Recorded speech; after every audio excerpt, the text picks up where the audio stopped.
Hi guys and girls, I'm Obsidian Ant and welcome to Elite Dangerous.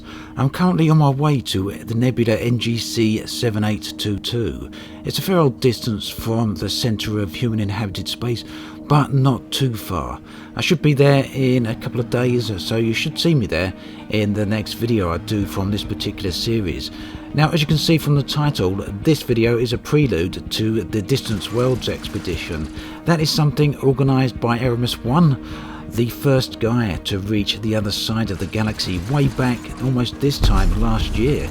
He actually left for the Outer Rim on the 16th of December in 3300 or 3300, which in real world terms was actually the release date of Elite Dangerous way back in December 2014.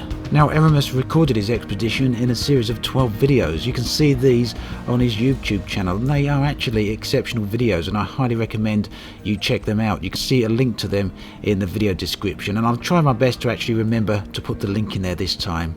Now, I'm right in the middle of the California sector at the moment. Coming up on the California Nebula, it's just a few jumps away.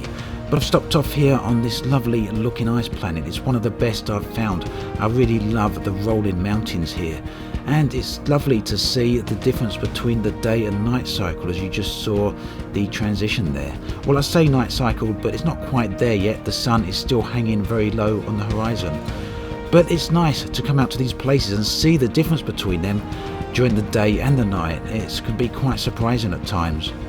In addition then to seeing what NGC 7822 actually looks like from a planetary surface, the plan is to be out here and collect as many resources as I possibly can, because I'm planning on going out on the Distant Worlds expedition, as I mentioned at the start of this video.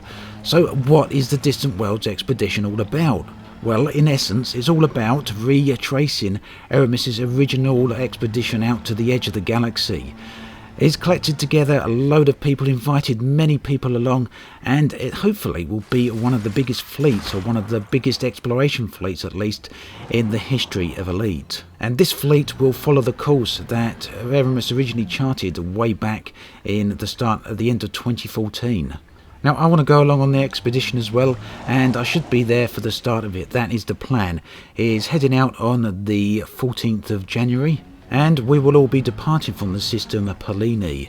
All the details for this expedition can be seen in a massive forum post by Aramis, and again I will link that in the video description below as well. Do go check it out if you're interested in coming along on the expedition, and if not, do follow along on my YouTube channel, because I'm going to be charting as much of it as I can. And now I'm not sure if I'm going to be able to keep up with the expedition, because it is planning on travelling over 60,000 light years, and that may be a little bit much for me to be able to achieve, along with creating other videos as well.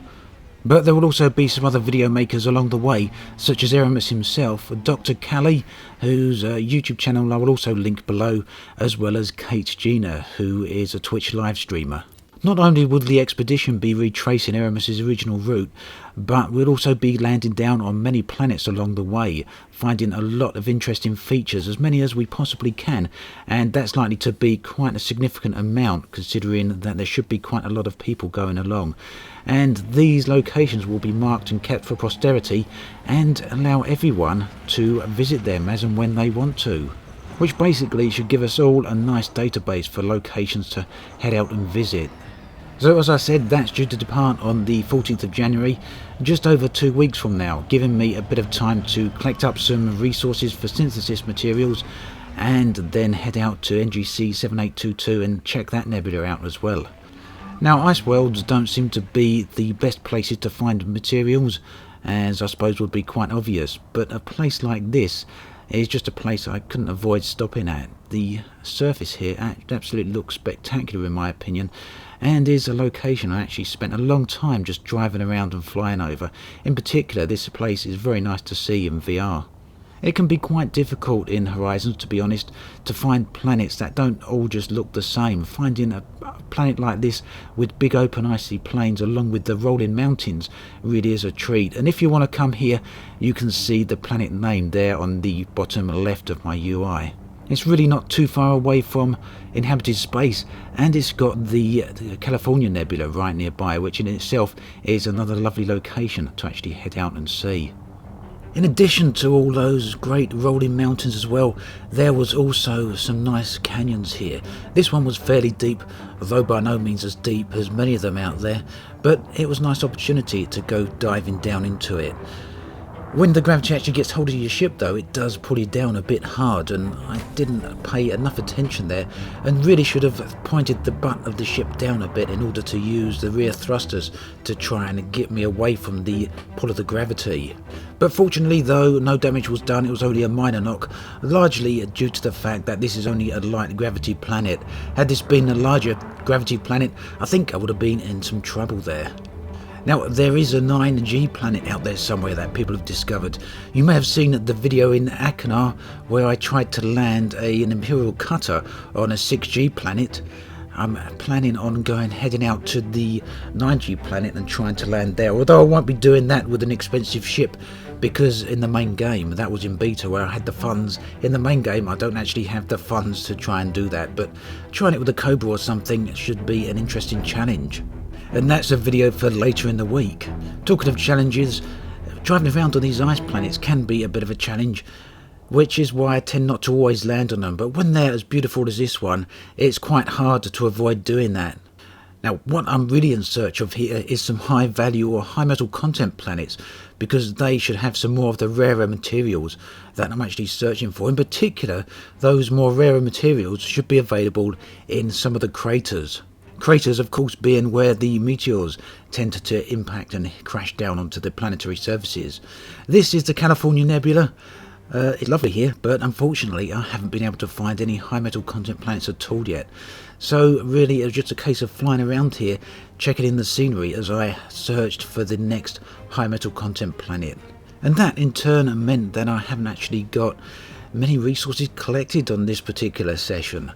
I guess hopefully that is something which will come a little later, and I'm certainly going to need them before we begin the Distant Worlds expedition, although without doubt I'll be able to find plenty along the way, but getting some FSD boosts will certainly help out a whole lot on that particular trip. So then, NGC 7822 is pretty close by, under 2,000 light years I believe, so probably about an hour and a half of actual travel. Like I say, I should get there very soon, and we should be able to feature that in the next video in this series. As you can see, here it is. It's actually a very interesting nebula, because once you're inside it, all of the stars, even the galactic core itself, are completely occluded. All you can see are the stars that are actually inside the nebula. So, as long as there are some planets that we can actually land on in there, it should be a very interesting place to actually visit. As always, thanks for watching, and I'll catch you guys and girls next time. Hi guys and girls, I'm Obsidian Ant, and welcome to Elite Dangerous Horizons.